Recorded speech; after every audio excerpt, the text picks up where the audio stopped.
I chose my coworker over my marriage. Now I'm wondering why he won't let me back in.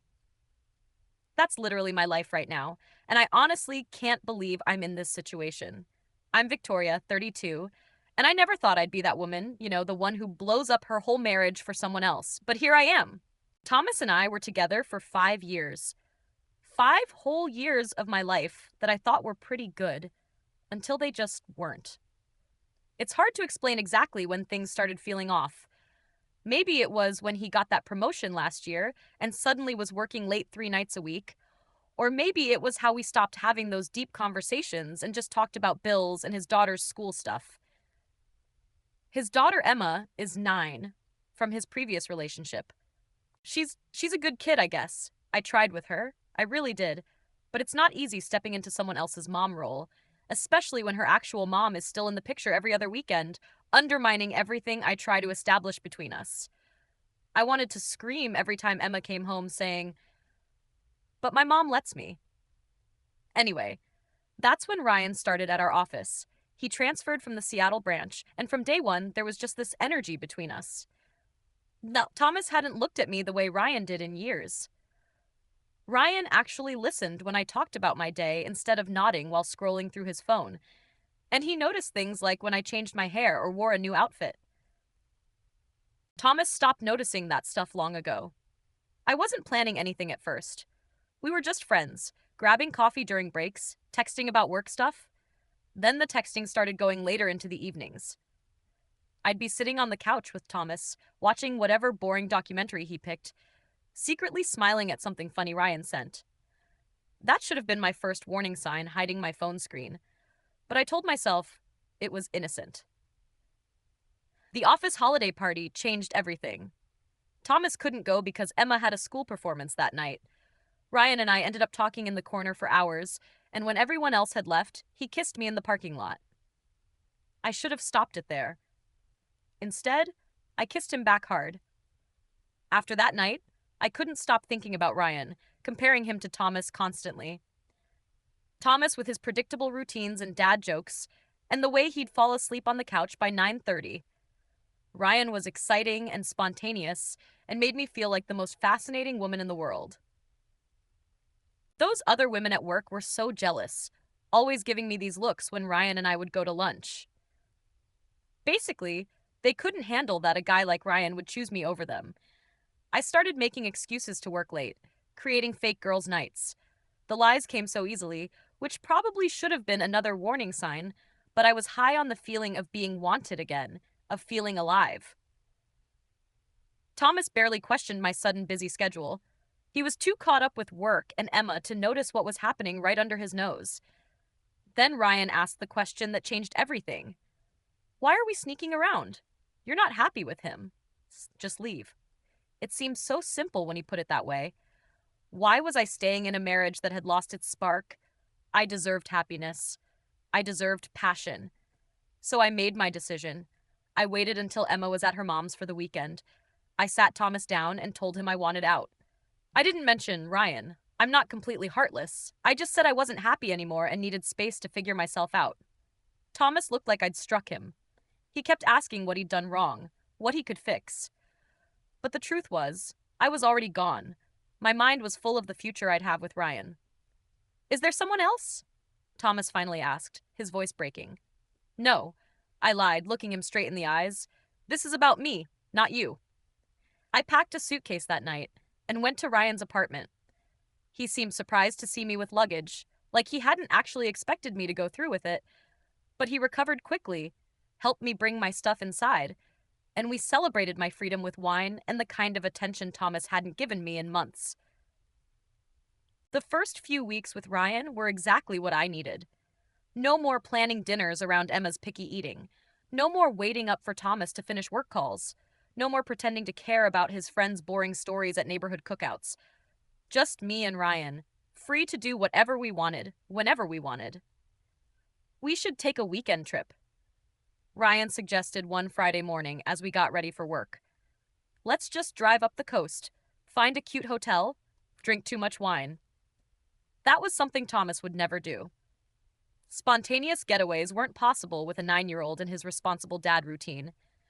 We booked a room for that night, packed quickly, and called in sick to work. The drive up the coast with the windows down, music blasting, felt like a scene from the kind of life I was meant to have all along. The hotel was this charming little place overlooking the water.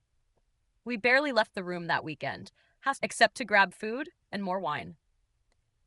It was intoxicating being with someone who wanted me so intensely. Thomas and I had settled into such a predictable routine that I'd forgotten what it felt like to be desired like this. "This is what you've been missing," Ryan whispered that night, and I believed him. Back at work, hiding our relationship became a thrilling game. Secret glances across meetings, accidentally brushing against each other in the break room, sneaking into the supply closet for a quick kiss when nobody was looking. Those other women in the office definitely noticed something was up. I caught Melissa giving me side eye when Ryan brought me coffee one morning. She'd been flirting with him before I came along. Too bad for her. He was mine now. Thomas kept texting, but the messages had changed. Instead of begging me to come back, he was asking practical questions about bills, about when I'd pick up the rest of my stuff, about what to tell Emma. I took my time responding. Part of me enjoyed making him wait, making him feel a fraction of the uncertainty I'd felt in our marriage. "Do you miss her?" Ryan asked one night when he caught me staring at a text from Thomas about Emma's school play. "The kid, I mean?" "Sometimes," I admitted, "but it's not like she's really my daughter." The truth was, I did miss Emma. Her crazy bedtime stories and the way she'd curl up next to me during movie nights. But admitting that felt like admitting I'd made a mistake. So I pushed those feelings down too. A month into living with Ryan, the first crack started to show. Small things at first. He wasn't as tidy as Thomas. He'd leave dishes in the sink for days, clothes on the bathroom floor. He stayed out late with the guys twice without texting to let me know. When I mentioned these things, he'd look at me with this expression I couldn't quite read. "I didn't realize I was signing up for another wife," he joked once, but there was an edge to it. I tried to be the cool girlfriend, the opposite of what I imagined Thomas told his friends I'd been like as a wife. I laughed it off, even though it bothered me. I started cleaning up after Ryan, making sure his favorite snacks were stocked, planning my schedule around his. It wasn't that different from what I'd done with Thomas. But I told myself this was different because Ryan was different. Meanwhile, Thomas had stopped reaching out altogether. I found myself checking my phone more often, surprised by the silence. I told myself I was relieved. This was what I wanted, a clean break. But something about his absence nagged at me in quiet moments. "You ever think about him?" Ryan asked, catching me scrolling through old photos one night. "No," I lied, quickly closing the app. "I'm exactly where I want to be." Ryan smiled and pulled me close, but there was something perfunctory about it. The intense focus he'd had on me those first weeks seemed to be fading. He was on his phone more, working late more. Ironically, the same behaviors that had bothered me about Thomas. I checked Thomas's social media one night while Ryan was out with friends. He posted a picture with Emma at her school play, the one I'd skipped, because it would have been too complicated to see Thomas. They were both smiling, and something about seeing them happy without me twisted in my stomach. "This was your choice," I reminded myself, pouring another glass of wine. "You're happier now." The office holiday party was coming up, the anniversary of when Ryan and I first crossed the line. I decided we needed to recapture that magic. I bought a new dress, booked us a fancy dinner before the party. I was going to remind him why he'd wanted me in the first place, remind myself why I'd risked everything. About the party, Ryan said 3 days before, "I think maybe we should arrive separately." "Why?" I asked, feeling suddenly cold. "People at work are talking," he shrugged. "HR might get involved if they think we're together. It could get complicated." It was the first time either of us had acknowledged that what we'd done, having an affair, me leaving my husband, us living together, might have consequences beyond our personal lives. I'd been so caught up in the romance of it all that I hadn't considered the professional fallout. "Fine," I agreed, though it felt like another small crack in the perfect story I'd been telling myself. "Whatever you think is best." The night of the party arrived, and I spent hours getting ready. determined to make Ryan regret his separate arrival suggestion. I showed up fashionably late, making an entrance in my new dress. Ryan was already there talking to, of all people, Melissa from accounting. The same Melissa who'd been giving me dirty looks for months. And from the way they were laughing, this wasn't their first conversation of the night. Something shifted in me as I watched them. A cold realization that maybe I wasn't seeing things clearly, that maybe I'd never been seeing things clearly. I grabbed a drink and found some other coworkers to talk to, pretending I didn't notice Ryan and Melissa. When he finally made his way to me an hour later, he acted like nothing was wrong, but something had changed. I could feel it. "You look nice," he said, but his eyes were already scanning the room over my shoulder. The holidays were approaching fast. Last year, Thomas, Emma, and I had gone all out, matching pajamas, homemade cookies, a tree with all our special ornaments collected over the years. This year, Ryan mentioned he usually went to his parents' place in Phoenix. "You'll come too, of course," he said, but it sounded more like an obligation than an invitation. "Actually," I said, surprising myself, "I might stay here, catch up on some things." Ryan looked relieved, which told me everything I needed to know about where we stood.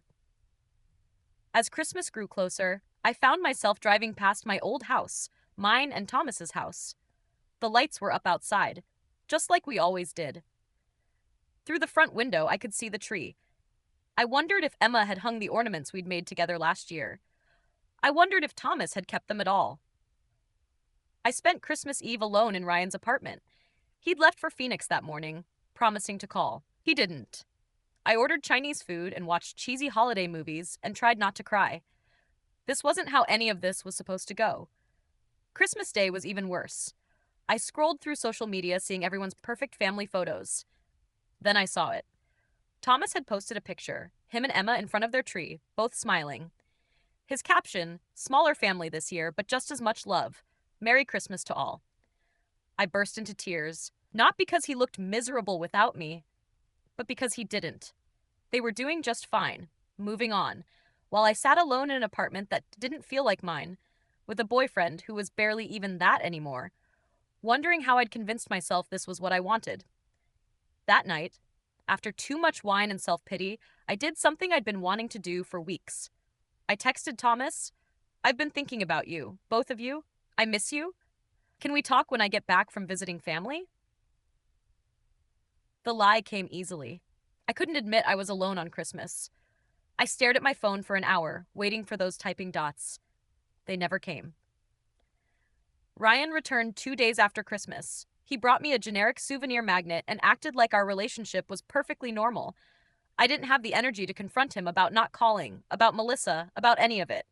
I was too preoccupied with Thomas's silence. "How is your family?" Ryan asked, not really listening as he unpacked. "Good," I lied. "Really good." That night, I tried texting Thomas again. "I know I'm probably the last person you want to hear from, but I've been doing some thinking about us. I'd really like to call you tomorrow and talk. Just talk." I waited. Nothing. The next day at work was tense. Ryan was avoiding me, spending most of his time huddled with Melissa and some other colleagues. Office gossip travels fast. I could feel people watching me, whispering. I wondered if they knew about us, if they were judging me for leaving my husband, if they'd somehow found out I'd been reaching out to Thomas again. I couldn't take it. I left early, claiming a migraine. Back at Ryan's apartment, I called Thomas instead of texting. Straight to voicemail. I didn't leave a message. I checked social media again. Something I'd been doing obsessively. Thomas had changed his profile picture. No longer the family photo of the three of us that had been there since last summer. Now it was just him, looking more handsome than I remembered. I clicked through his recent posts looking for clues about his life. That's when I saw it. He'd unblocked me on the one platform where I'd blocked him first. Was that intentional? Was he checking up on me too? My heart racing, I unblocked him everywhere else. Then I sat back and waited, hoping he'd reach out now that the digital barriers were down. He didn't. I tried a third text, more desperate this time. "Thomas, please. I just want to apologize for how everything happened. You deserve that much at least. Can we please talk?" Hours passed. Nothing. Ryan came home late that night, not bothering with an excuse.